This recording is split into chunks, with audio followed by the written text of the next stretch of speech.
Чилиде вертолеттон учуп бараткан коммунисти, жумушсуз калган британиялык кедейди жана азыркы кыргызстандыктын жан багуу үчүн акча табып жүргөн жумушчуну эмне бириктирет? Эң эле биринчи караганда бири-бири менен такыр байланышпаган окуялардын жалпылыгы көбүрөөк. Эми бүгүн биз мындай ар кандай иш-чараларды эмне жалпылап турганын жана алар Кыргызстан менен кандай байланышта экенин ачыктоого аракет кылабыз. Эмесе баштайбыз. Власть есть путь к социализму, найденный массами трудящихся, и потому верный, и потому непобедимый. Бул бүгүнкү жаңылык лентасы.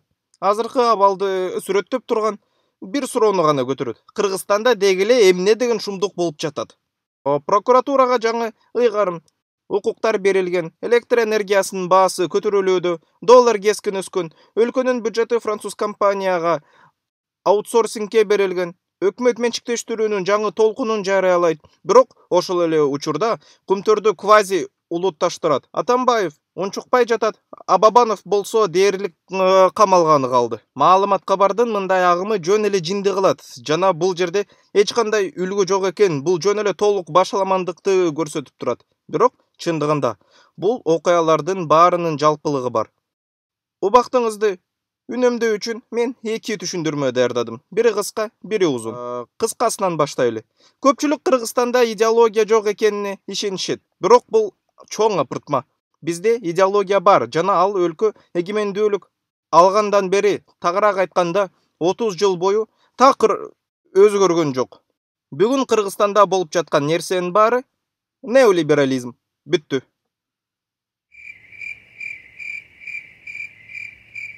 Бул кыскача түшүндүрмө. Мейли, эми неолиберализм деген эмне экенин толук кандуу түшүндүрүүгө өтөлү.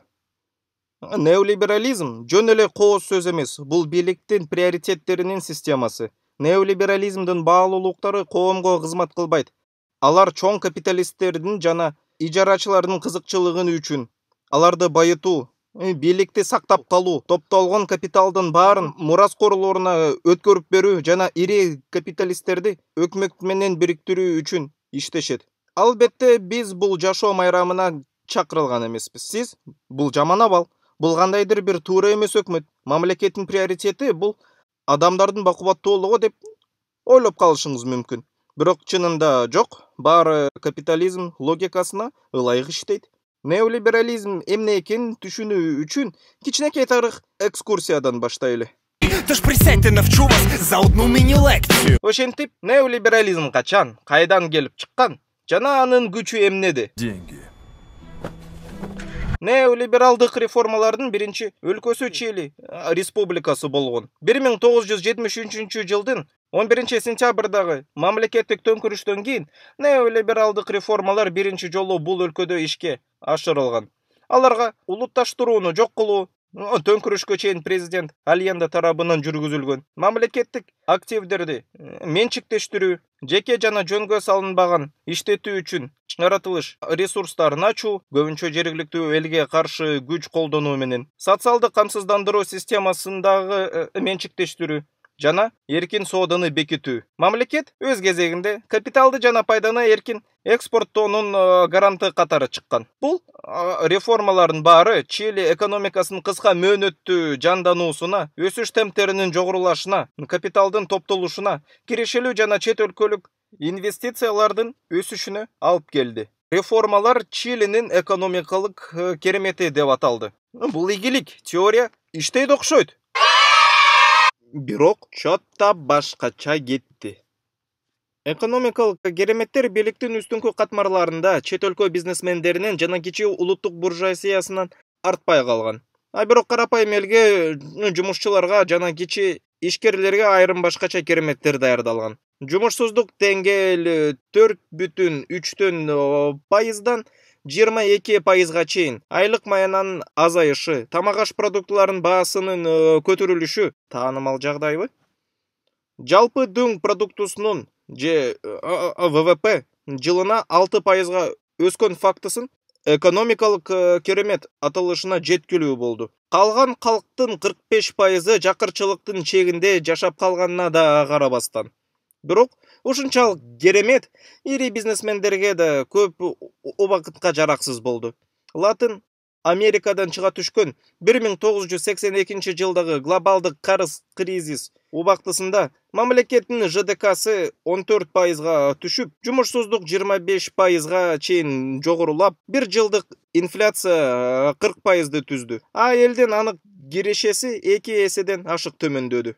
Неолиберализмдин өкүрлөрүнүн көз караштары негизинде ошол демократияны жактырбаган түштүк америкалык нацисттердин мээнеттери жана чикаголук балдардын идеялары жатканы такыр моюндарына алышпайт. Эгерде алардын эсине ушул фактыны келтирсеңер, айтыш-тартыштан качууну артык көрүшөт. Чили эксперименттерде өзүн көрсөткөн неолибералдык реформалардын уруштуксуздугун натыйжасында башка мамлекеттерде идеологиясы кемирээк түрү колдонулду. Так ошол сыноодон өткөн система Улуу Британияда жана АКШда колдонулган. Неолибералдык эксперименттер периферия мамлекеттеринде гана өткөн эмес. Көрүнүктүү мисал таанымал Улуу Британия башчысы Темир айым Маргарет Тэтчер. 80-жылдары анын тапшырмалары менен Англияны менчиктештирүү каптады. British Aerospace, British Telecom, British Airways компаниялар болот эритүү, электр энергия өндүрүшү жана газ, мунай, көмүр, суу, автобус ташуу, темир жол жана чакан мамлекеттик ишканалар жеке менчикке сатылып каратылган. Менчиктештирүү жыйынтыгы бул британ өндүрүшүнүн курагандыгы, рынокто чет өлкөлүк компаниялардын пайда болушу. Эске салынган реформалар Улуу Британияда үйү жок адамдардын 2 эсе көбөйүшүнө себеп болду. Социалдык пособияга жашаган балдардын саны Улуу Британияда үйү жок адамдардын 2 эсе көбөйүшүнө себеп болду. Социалдык пособияга жашаган балдардын саны 1979 жылы 7% болсо, 1994 жылга 26%га чейин көтөрүлдү. Жакырчылыкта жашаган британиялыктардын саны 5 миллиондон 13 миллион 700 миңге чейин көбөйдү. 10% эң жакырлар өзүнүн 13% сатып алуу жөндөмдүүлүгүн жоготту. Ошол эле убакытта 10% эң байлар мүлк байлыгын 60%га чейин көбөйтүштү жана кийинки 5 жылда миллионерлердин саны 2 эсе көбөйдү.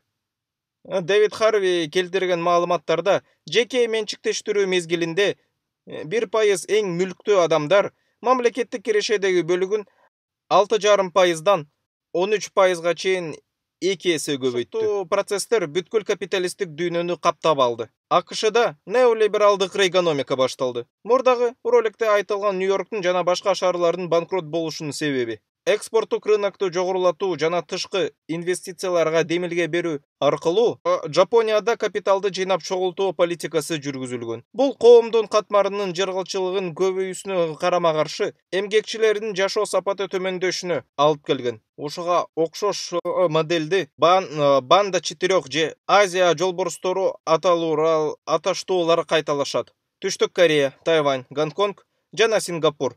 Кийин аларга Таиланд, Малайзия, Индонезия жана Филиппиндер кошулат. Мексикада өткөн неолибералдык өзгөрүүлөр 2 жылы кризис аттуу окуясы менен бүтүп, Аргентина жана Бразилияга жетип, кыйратуу натыйжасында алып келип Филиппиндерге, Таиланд, Польшага да чейин тараган. Андан кийин 1997 жылы экинчи кризис каптады. Эл аралык валюта фондунун кеңеши менен Азия жолборстору ички рынокторун кыска мөөнөттүү капиталдарга ачты. Башында алардын жагдайы кыска мөөнөттүү оңолду, бирок кийинчерээк башка кризиске алып келди. Кризис өсүү учурунда иш жоюлуп, ЖДК төмөнгө түшүп, банктар жабылган. Жумушсуздук деңгээл Түштүк Кореяда 4 эсе, Таиландта 3 эсе, Индонезияда 10 эсе өстү. Түштүк Корея шаарларында кедейчилик деңгээл 3 эсеге жетип, калктын 4-чү бөлүгү жакырчылыктын алдында калган. ЖДК 6,7%га түштү. Индонезияда жакырчылыкка калган жарандар 2 эсе көбөйүп, ЖДК 13,1%га түштү. Бул окуялар орто табына эле тиешеси болгону айта кетели.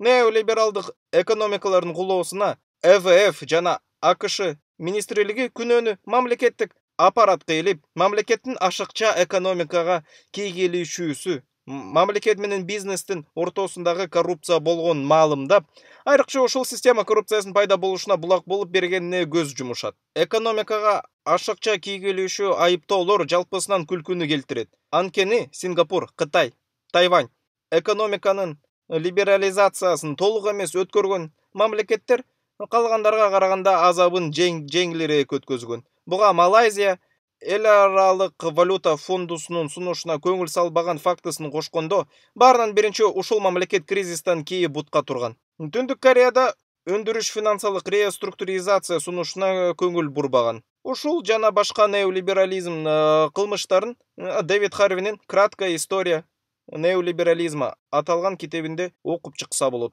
Бул сүрөттөгөн өлкөлөрдүн мисалында бул саясаттын негизсиздиги ачыктыгы көрүнүп турат. Бирок баштапкы суроого кайтып келсек, бизде неолибералдык саясат менен жалпылыгы эмнеде экенин сурасак болот. Чындыгында Кыргызстанда да өзүнүн неолибералдык кайра куруулардын даңазалуу тарыхы бар.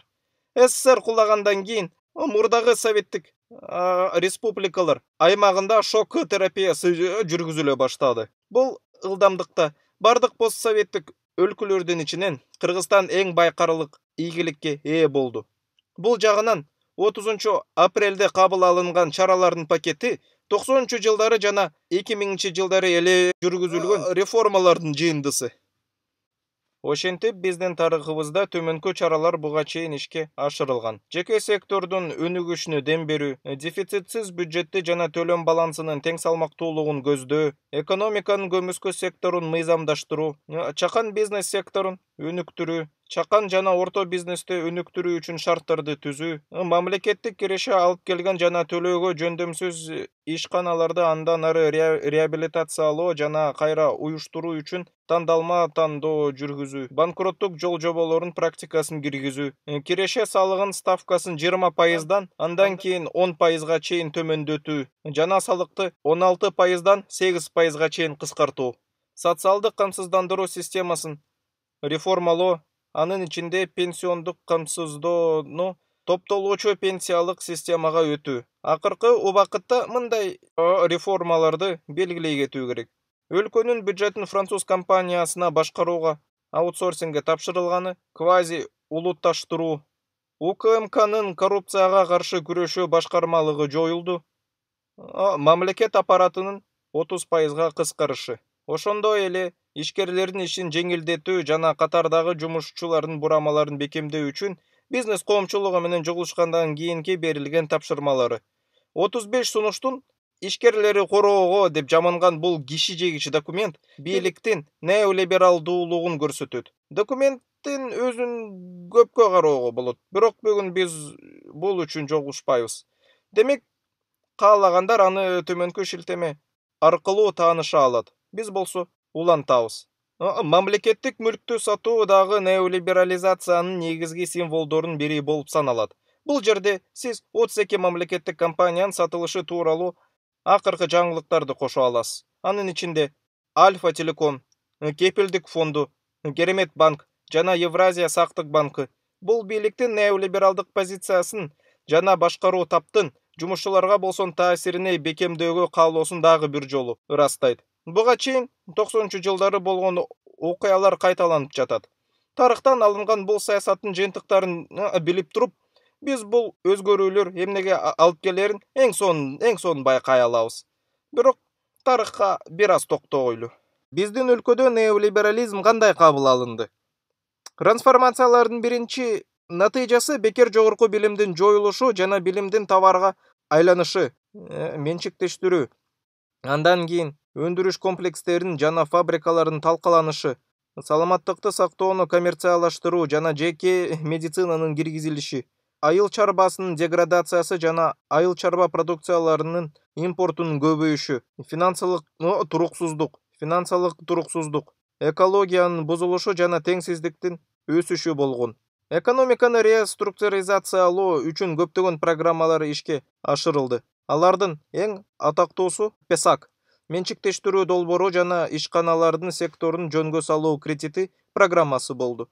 Мунун баарын сактап калууга ЭВФдин көптөгөн кредиттери жана эл аралык таануу жардам берди. Неолибералдык идеология эркиндик идеясын ишкердиктин эркиндигине чейин гана кыскартат. Көптөгөн адамдарды жана эң маанилүү жумушчу табын калтырып, эркин рынок идеясын алдыга жылдырып, алардан негизги адам укуктарын алып салат. Мисалы, жеткиликтүү медицина жана бардыгы үчүн билим берүү, социалдык кепилдиктер, жумушчулар бүткүл 20-кылымда күрөшкөн укуктары. Неолиберализм башкаларга көкүмдөрдү гана калтырып, кирешеси, бош убактысы жана коопсуздугун коргоого муктаж эместерин эркиндигин жана укуктарын камсыз кылат. Кыргызстандын кырдаалын карасак, азыркы заманбап жана өнүккөн же прогрессивдүү деп жарыяланып жаткан реформалардын көбү башка өлкөлөрдө колдонулуп, анын кесепетинен алар 21-кылымда гана оңолуп келе жатканын көрсөк болот. Ага карабай, бул рыноктун сүйүүчүлөрү токтотпойт. Бирок бир суроо жоопсуз калууда. Анда кантип абалды өзгөртүш керек? Кантип абалды өзгөртсө болот? Биринчиден, башка жол бар экенин билишибиз керек. Пропагандага ал тургай түздөн-түз аскердик агрессияны сатып алууга каражаты жетишкен неолибералдык лоббисттер тарабынан көрсөтүлүп жаткан күчтүү каршылыкка карабастан, жаңы өсүп келе жаткан экономикалык принциптердин жашыл бутактары асфальтты жарып өтүүгө күчү жетүүдө. Анын үстүнө барган сайын ушул сымал мисалдар көбөйүп, бүткүл дүйнөдө, биринчи дүйнөдө да, үчүнчү дүйнөдө да неолиберализмге каршы туруунун очоктору жаңып жатууда. Албетте, сөзсүз, өз күчүнө жана туруктуу өнүгүүгө, экономикалык теңсиздикти төмөндөтүү саясаты жана жумушчу табынын эмгекчилердин кызыкчылыгына жүргүзүүнү билдирген солчул жол жөнүндө болуп жатат. Экономикалык жана саясий кайра куруулардын жолдорун тандоо, куулук менен киши жегич мыйзамдарды туртуп сала берген эксперттердин жана саясатчылардын тар тобуна таянбай, чындап демократиялуу болуш керек. Жана биздин оюбузча, чынында эле жаңы экономикалык саясат төмөнкүлөрдү камтууга тийиш. Экономиканы либералдаштырууну токтотуу жана мамлекеттин ролун күчөтүү. Мамлекеттик ишканаларды түзүү аркылуу жумушсуздукту жоюу, кызматташтыкты жана жумушчулардын өз алдынча уюштурулушун мамлекет тарабынан колдоо, профсоюз кыймылынын ролун күчөтүү, бизнеске жардам берүүнү токтотуу жана жарандардын бардык категорияларына жардам берүү, прогрессивдүү салык салууну киргизүү, жарандарды чечим кабыл алуу процессине кошулушу жана мамлекеттин демократиялаштырылышы. On your high horse and you're off to the races. I look at the world on a case-by-case basis. When people are suffering, I roll up my sleeves and do what I can to cure our disease. The future's uncertain, our outlooks are frail. That's why free markets are so prone to fail. In a volatile world, we need more discretion, so state intervention can counter. Акыркы жылдары неолиберализмге каршы туруу темасы чыңдап массивдүү жана эл аралык болуп калды. Неолиберализмдин мекени АКШда солчул кейнсиандык агымдар күч алып, мамлекет экономикалык жөнгө салуунун катаал принциптерине кайрылып, жардырлардын пайдасына ресурстарды кайра бөлүштүрүү керек деп ырасташат. Анын үстүнө, аны жөнөкөй жумушчулар гана эмес, интеллектуалдык элита, Нобель сыйлыгынын лауреаттары жана илимпоздор да жолдошот. Эбегейсиз кысымга карабастан, бүтүндөй өлкөлөр неолибералдык өзгөрүүлөрдү артка кайтарууга жетишип келишет. Акыркы 14 жылдын ичинде Боливия солчул социалисттик идеялардын күчүн көрсөтүп, Түштүк Американын эң артта калган өлкөсүнүн гүлдөгөн өлкөгө айланды. Эң маанилүүсү, ал муну тарыхый түрдө социалисттик реформаларды жүргүзгөн каршы коңшулардын жана глобалдык державалардын чоң каршылыгына карабастан, бүткүл дүйнөнүн көз алдында жасады. Мындан тышкары, мифтер жана уламыштар камтылган жүздөгөн оңчул модернизациянын жеңүүлөрдүн арасынан бир өзгөчө Сингапур сыяктуу модернизациянын классикалык либералдык мисалдарына алыштырмалуу, мындай сапаттык секирикке эмне себебин болгонун байкоо кыйын эмес. Жана канчалык көп өлкөлөр бул жолго түшсө, ошончолук жөнөкөй адам эркин дем алат. Кыргызстандын да ал жолго турууга мезгил келди. Эми эмне дейли? Мен сизге баарын айтып бердим. Иримде же жеке жолугушканча бардык өлкөлөрдүн пролетарлары бириккиле.